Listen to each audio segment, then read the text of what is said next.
Emergency के वक्त अगर सरकार को जरूरत से ज्यादा अधिकार दे दोगे तो सरकारें इमरजेंसी जाने नहीं देंगी।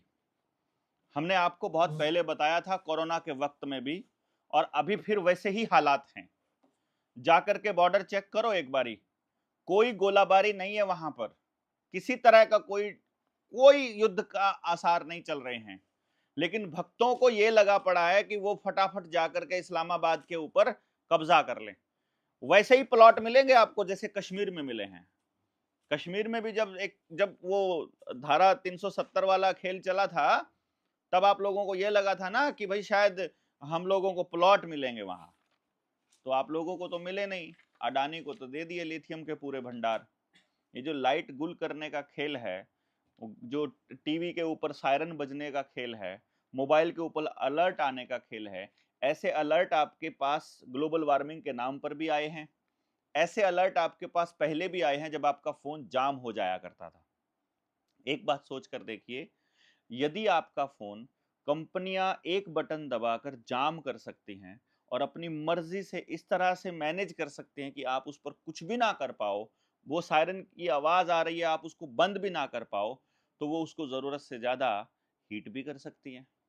और अगर आपका फ़ोन हीट हो रहा है, उसे आप ठंडा करते हो और या कंप्लेंट करते हो, तो वो आपको कहते हैं सॉफ्टवेयर अपडेट कर दो। अगर एक सॉफ्टवेयर डालने से वो गर्म होना बंद हो जाता है, तो एक सॉफ्टवेयर डालने से वो गर्म होना शुरू भी तो हो सकता है।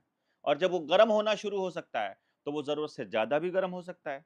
और जब वो ज़रूरत से ज़्यादा गर्म हो जाता है, तो फ़ोन में लिथियम की बैटरी है, वो ब्लास्ट भी हो सकती है। तो वो आपको फ़ोन बात करते-करते भी ब्लास्ट हो सकता है।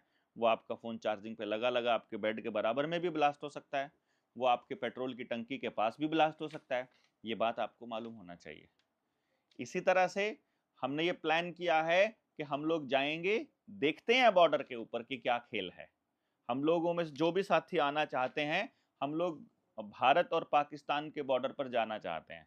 हम जैसलमेर के एरिया में भी जाएँगे और इधर पंजाब के एरिया में भी जाएँगे और देखते हैं कि वहाँ क्या हालात है, क्योंकि वहाँ के साथी हैं जनता सरकार मोर्चा के पास, पूरे देश में साथी हैं। हमने बॉर्डर के साथियों से पता किया, बोला पूरा मौज है, डंगरों का पूरा मतलब उसी तरह से काम कर रहे हैं खेत में, कोई दिक्कत नहीं है। पुलिस वाले आते हैं, ड्रिल करके चले जाते हैं। वो वैसा ही जैसे कोरोना में आया करते थे, गाँव में मार्च किया करते थे, डीएसपी मार्च निकालता था और करता था। गाँवों में कोई ब्लैकआउट नहीं था, केवल शहरों में था। केवल उन शहरों में ब्लैकआउट हुआ है जहाँ के लोगों को ये गधा समझते थे, जहाँ के लोगों को ये मूर्ख समझते थे, जहाँ के लोग अपने आप को पढ़ा-लिखा बोलते हैं। और फिर अभी के अभी मैं बता रहा हूँ, मेरे सामने एक बात आई यार, मैंने देखा ये क्या चल रहा है पूरे देश के अंदर। सिविल वो डिफेंस के नाम पर फॉर्म भरे जा रहे हैं और मूर्ख लोग सिविल डिफेंस के नाम पर फॉर्म भरने के लिए लाइन में खड़े हैं। वहां वैसे तो सबसे आगे खड़ा होना चाहिए अमित शाह का बेटा जय शाह, कि भैया हम देश की सेवा करेंगे। लेकिन वो सिविल डिफेंस किस लिए है? जिस काम के लिए अग्निवीर था, जिस काम के लिए केजरीवाल ने सिविल डिफेंस चालू किया था दिल्ली के अंदर। देखो आप, केजरीवाल का सहारा लिया, केजरीवाल की मदद से पूरी दिल्ली को एक सूत्र में बांध करके केजरीवाल के नाम पर सारे काम करवा लिए और अब इसके हाथ में सौंप दिया। पंजाब में भी यही होने वाला है। भगवंत मान के बाद सरकार, अभी जो बीजेपी के इसके आम आदमी पार्टी के सारे एमएलए हैं, हो सकता है कि वो बीजेपी में शामिल हो जाएं, तो आपको लगेगा बीजेपी की हवा बन रही है पंजाब में। और बॉर्डर के ऊपर जो चल रहा है, इसका इस्तेमाल बीजेपी कर सकती है कांग्रेस के खिलाफ, कि 84 के दंगों में कांग्रेस की खिलाफत का और आम आदमी पार्टी के इस तरह के कामों को लेकर के, और फिर इस तरह ये सोचेंगे कि ये अब चलेगा। असल खेल है, मैंने आपको पहले बता दिया है। बंगाल का चुनाव हार रहे थे, दिन रात टीवी पे दिखना था, टीवी पे दिखने के लिए ही ये सारा कुछ किया गया था। सिविल डिफेंस के नाम पर जो आपसे फॉर्म भरवाए जा रहे हैं, ये सिर्फ आपके खाली होने का, आपके इंटरनेट के इस्तेमाल करने का और आपकी भावनाओं का इस्तेमाल कर रहे हैं खाली। मतलब ये एक प्रोपेगेंडा है, मैं आपको ये बता रहा हूँ। क्योंकि सिविल डिफेंस के लोगों ने किया क्या दिल्ली के अंदर? वो कहते हैं कि हम ना बस के अंदर मार्शल की पोस्ट पे हम काम करेंगे, महिलाओं के साथ अभद्र व्यवहार होता है तो उसको हम रोकेंगे। कोई नहीं रोक पाया। फिर असली जो काम था, लॉकडाउन में मास्क के नाम पर चालान काटना और वैक्सीन के सर्टिफिकेट चेक करना, ये काम सिविल डिफेंस के लोगों ने किया था उस वक्त जब लॉकडाउन लगा हुआ था। यही सिविल डिफेंस के नाम पर जो अभी सेना में भर्ती होने का नाटक चल रहा है, सेना में भर्ती करवाने का इतना नाटक था तो परमानेंट सेना को क्यों खत्म किया फिर तुम लोगों ने? अग्निवीर को क्यों लेकर के आए? हमको पता है कि अग्निवीर भी ज्यादातर लोगों ने, सेना में भर्ती होने वाले साथियों ने अग्निवीर में शामिल नहीं हुए। कुछ लोग जिनको यकीन था कि एक बार सरकारी काम में घुस जाते हैं, कॉन्ट्रैक्ट पे चले जाते हैं या किसी तरह से एक बार आ जाते हैं, बाद में तो रेगुलर हो जाएंगे, ऐसा वहम जिनको था, केवल उन लोगों ने फॉर्म भरे थे। वो फिर या फिर आरएसएस के लोगों ने भरे थे। असली खेल है कि जब इस देश में दंगे होंगे, गृह युद्ध होगा, भूखमरी होगी, जब इस देश में अनाज खत्म हो जाएगा, जब इस देश के अंदर ये हालात होंगे, उस वक्त लोगों को कंट्रोल करने के लिए अग्निवीर को बंदूक पकड़ा के खड़ा कर दिया जाएगा। जब अंबानी अडानी के साइलोज पर अपना अनाज मांगने के लिए किसान जाएगा, उस वक्त कि हमने जब बेचा तो तुमने 2500 रुपए लिया, अब तुम हमको 25,000 रुपया कैसा दे रहे हो, ये सब चेक करने के लिए, ये सब करने के लिए उन अग्निवीरों की भर्ती की गई थी। और ये जो अभी जो सिविल डिफेंस के लोग भर्ती किए जा रहे हैं, ये भी उसी वक्त के लिए भर्ती किए जा रहे हैं। आप जैसे, हम जैसे लोग जो भी हक की आवाज उठाएंगे, जो सच की आवाज उठाएंगे, जो सरकार से सवाल पूछेंगे, उनको देशद्रोही घोषित करके जेलों में बंद करने का काम ये लोग करेंगे। इसीलिए ये हर गांव के अंदर स्टेडियम की घेराबंदी कर रहे हैं। हर गांव के अंदर ये, इन्होंने स्टेडियम तो नहीं बनाया, वहां कोई कोच तो नहीं दिया, वहां पर खेलने की जगह तो नहीं बनाई है, स्कूलों की कब्जा कर रहे हैं और जगह, क्योंकि गांव को ही जेल बनाने की तैयारी चल रही है कि ये लोग नहीं मानते हैं तो इनको वहां पर अलग से डिटेंशन सेंटर बना दो। आसाम में ऐसे डिटेंशन सेंटर खूब चल रहे हैं। आपको मालूम होना चाहिए कि ये सब पहले से भी आपके साथ में हो चुका है।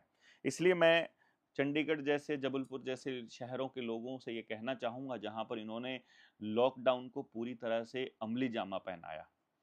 भाई, लॉकडाउन जो बिजली वाला जो ब्लैकआउट था, ये इसलिए नहीं था कि वो आपको हमले से बचाना चाहते थे। यार, आपका फोन है, आपका फोन में जीपीएस सिस्टम है, उसमें भरो आप कहाँ है, कितनी दूर है, कित डिस्टेंस पर है, कितना एंगल है, क्या है, सब नहीं पता है क्या? आजकल के जो स्मार्ट जो व्हीकल्स हैं, वो अपने आप चल के रोड से, रास्ते से चले जाते हैं अपने आप आपके मकान के ऊपर। वो ऊपर से आने में उनको तकलीफ क्या होगी यार? आपके जिस कमरे के ऊपर अटैक करना चाहते हैं, पिन पॉइंट उसकी लोकेशन करके बटन दबाना है खाली, वो मिसाइल चाहे घूम करके चाहे बाईपास करके आए, वो आएगी वहीं पर जहां का उन्होंने लोकेशन भरा है। ये समझना है आपको। इसको समझने के लिए ही, ये देखने के लिए कि इस देश के लोग कितने मूर्ख हैं, हमने कल परसों का सीन देखा, मेरे पास वीडियो आई चंडीगढ़ से। चंडीगढ़ के गधों ने लाइट बंद करके रखी। मैं इसलिए जानबूझकर बोल रहा हूं ताकि आपको फील हो, आप हर्ट हो। आप इसको देश की सुरक्षा के साथ नहीं जोड़ सकते, आप बेवकूफी के साथ जोड़िए। जिस वक्त कोरोना के टाइम पर आपसे थाली बजवाई गई थी, ताली बजवाई गई थी, तब भी यही हो रहा था। आप लोग एक बात और देखिएगा, कमेंट बॉक्स में जो गालियां देने वाले लोग हैं और जो गलत बोलने वाले लोग हैं, उनकी आईडी पर या तो मोदी का फोटो लगा होगा, योगी का फोटो लगा होगा, भगवे का लगा होगा, भगवान का लगा होगा, आईडी लॉक्ड होगी, 10 आदमी होंगे, 70 50 200 500, इससे ज्यादा फ्रेंड्स नहीं होंगे। ये सारी फेक आईडी है, पेड आईडी है, बीजेपी आईटी सेल की आईडी है। आप सब लोगों ने, मैं आपको ये इसलिए कह रहा हूं, आपने मेरे प्रोफाइल का इस्तेमाल कीजिए। आप मेरे प्रोफाइल पर जो मिलियंस में वीडियो अभी गई है वॉर के ऊपर, जिन लोगों ने गालियां दी हैं, उनको सेलेक्ट कर करके या तो उनको पेलना चालू कीजिए। मैंने एग्जांपल के तौर पे कुछ लोगों को पेला है, तो चालू कीजिए, उनको बताइए। उनको असर नहीं होगा। ये इसलिए नहीं है कि उनको कुछ, क्योंकि उन्होंने तो कमेंट करके आईडी बंद करके नई आईडी खोल ली, कमेंट बंद करके नई आईडी खोल ली, उनको नहीं, वो टोटल इमोशनलेस लोग हैं, उनको नहीं कोई फर्क पड़ता है। लेकिन बाकी समाज को मैसेज देना या तो इसलिए, अदरवाइज आपको ये समझना पड़ेगा कि आप उन सब लोगों को ब्लॉक कर दीजिए। जितने भी लोग हैं, आप ब्लॉक करना चालू कीजिए। वो देखेंगे एल्गोरिदम के अंदर कि ऐसे ऐसे घटिया लोगों को समाज के लोगों ने ब्लॉक, उन आईडीज को ब्लॉक करना चालू कर दिया है। जहां भी कट्टरता की बात आनी शुरू होती है फेसबुक के ऊपर, उन आईडीज को ब्लॉक करना चालू कीजिए, उनको रिपोर्ट करना चालू कीजिए, उनको बताइए कि ये हेट्रेड फैला रहे हैं, ये नफरत फैला रहे हैं इस देश के अंदर। और जितने भी गांव के अंदर, आपके गांव में जितने आरएसएस के और बीजेपी के लोग जो इस तरह का ड्रामा चलाते हैं, उनको थू बोलना चालू कीजिए कि थू है ऐसे लोगों पर जो राष्ट्रवाद का सहारा लेकर, सेना का सहारा लेकर, सेना के पल्लू के पीछे छुपते हैं और असली सवालों से भागते हैं। असली सवालों से भागने वालों को मतलब नरक भी नसीब नहीं होगा। मैं ये कह रहा हूं कि अगली सरकार में, अगली बार जब ये भागेगा ना, जो ये प्रधानमंत्री बता रहे हैं, ये आत्महत्या कर लेगा। इतना इतना बुरा हाल इसका करने वाले हैं देश के लोग, अगर मीडिया चैनल वालों ने सच्चाई दिखानी चालू कर दी तो आप सारे लोगों ने इस चीज को समझना है पूरा, कि भाई ये पूरा खेल कैसे चल रहा है, किस तरह से अमली जामा पहनाया जाता है, क्या इनका प्रोपेगेंडा है। और जिसको चलना है कमेंट में लिखिए, हम चलते हैं, बॉर्डर पर चलते हैं और देख कर आते हैं कि ये क्या चलते हैं, क्या करने वाले हैं। बाकी सिविल जो डिफेंस है उसका इन्होंने चेक कर लिया, ब्लैकआउट करके इन्होंने चेक कर लिया। राशन की दुकानों पर राशन की शॉर्टेज हो गई थी, मैं आपको बताता हूँ, वो भी इन्होंने चेक कर लिया जैसे पहले कोरोना में हुआ था। और लॉकडाउन लगाने का खेल इन्होंने चेक कर लिया। आपका इंटरनेट एक दिन गायब हो जाए और आपका पैसा गायब हो जाए तो मुझे मत कहना। बैंक ये सारे ऑलरेडी पहले ही ताला लगाने जैसा हालत इनको कर चुके हैं ऑलरेडी, लोन पे लोन बांटे ही जा रहे हैं। बस वो देखना ये है कि इनसे काबू हालात, इनके हालात जो हैं वो कितने काबू इनसे होते हैं जब ये बिगड़ते हैं, और उसी के लिए सोशल मीडिया पर ये बना के रखे हैं। इस पूरे के पूरे खेल में यदि देश की जनता को बचना है, उसका एकमात्र रास्ता, जो पहला रास्ता है, पहला स्टेप है, वो ये है कि ये सारे मीडिया चैनल्स जो मेन स्ट्रीम मीडिया उसको बंद कर दीजिए। एक भी आदमी अपने सेट टॉप बॉक्स को रिचार्ज ना करवाए, करवा रहा है तो उसको बंद कर दे, और अदरवाइज आप चालू मतलब इसको मतलब बंद ही रखे, एक तरह से चालू ही मत करो अपने घर में। और यदि आप इसको करना ही चाहते हो तो फिर कोई कुछ नहीं कर सकता है। एक चीज और है, जो हमारा चैनल है दूसरा, जो अल्टरनेट चैनल हमने बनाया है कि ये चैनल उड़ जाए तो निडर जेएसएम के नाम से हमने एक चैनल बनाया। निडर जेएसएम चैनल सर्च करोगे तो वो आना शुरू हो जाएगा, उसको आप सब्सक्राइब करिएगा। अभी उसमें हमको 1000 सब्सक्राइबर्स और 4000 घंटे का वो टाइम चाहिएगा स्टार्टिंग में, बिगिनिंग में। तो उसको हम पहली ही वीडियो से सोच रहे हैं कि जब पहली वीडियो उस पर लॉन्च करें तब, तो पहले हम उस पर 1000 सब्सक्राइबर्स हो जाते हैं और उसके बाद उसके ऊपर वीडियो डालते हैं और आपको बताते हैं। दूसरा, पहचान कर लीजिए इन लोगों की, जो लोग भी कमेंट डालते हैं उल्टे सीधे। और गांव में जो हम काम कर रहे हैं, जो गांव की जो 100% रोजगार वाला एजुकेशन सिस्टम बनाने वाला जो प्रोग्राम हमने शुरू किया है, उसके लिए हम लगातार गांव से बात कर रहे हैं। 4 वीडियोस उसकी मैंने डाल दी हैं, प्लेलिस्ट मैंने डाली है, उस प्लेलिस्ट का नाम हमने शिक्षा क्रांति रखा है, निडर जेएसएम शिक्षा क्रांति। उस शिक्षा क्रांति वाली जो प्लेलिस्ट है उसको एक बार गौर से देखना चालू कीजिए, शुरू से लेकर आखिर तक नोट डाउन कीजिए पॉइंट, कोई सवाल है तो उसमें डालिए, फिर हम आपके उन सवालों के जवाब देंगे, या अगली ट्रेनिंग्स में आइएगा।